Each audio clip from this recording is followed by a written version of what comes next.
Hey y'all, thanks for coming back to another INTJ Talk video.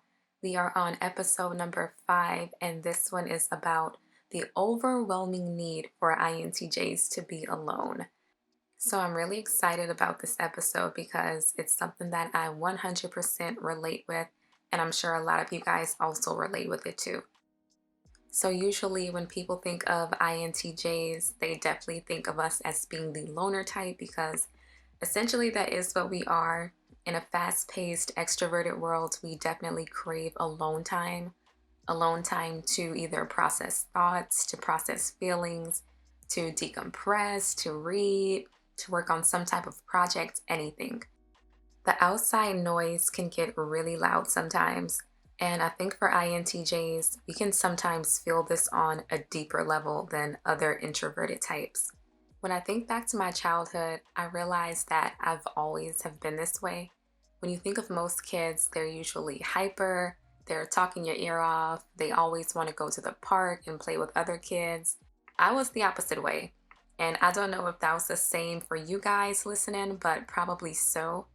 And even way back then, I liked peace, I liked quiet, I liked solitude. I didn't like being around loud people, but I also grew up in a house with a lot of people, so I know that also played a huge part in me loving alone time. And I remember my mom used to take my brother and I to the library a lot when we were younger, and it was like heaven on earth to me. It was a place dedicated to quietness and books. Like an INTJ really could not ask for more, so I love that. And as I grew to be an adult, I realized that not much has changed. I would still rather to be in the company of myself than the company of other people. And I know that sounds bad, but I promise it's not. Like I have really great friends who I hang out with, on a pretty consistent basis. So it's not like I live a completely solitude life. Overall, I'm really the most comfortable alone. Like, I honestly have an overwhelming need to be alone. I 100% do. Because honestly, that's where I find the most peace with myself. And another thing to note is I'm not lonely when I'm alone. Outside of my friends, and usually when I'm around quote unquote regular people, and even some family members, that's when I usually feel alone. But from the outside looking in, I can definitely see how other people perceive me. I do a lot of solo activities. I work remotely.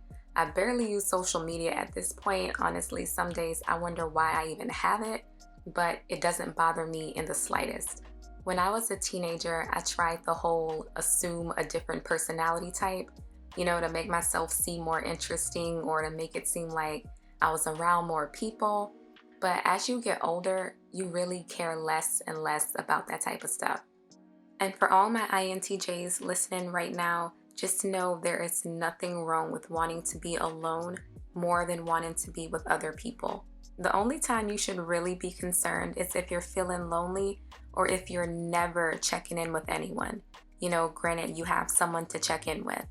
You do need a little social interaction, but our types can definitely get away with a lot less social interaction than other types.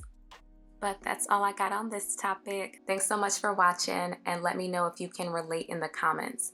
And be sure to check out the other INTJ Talk videos in this series.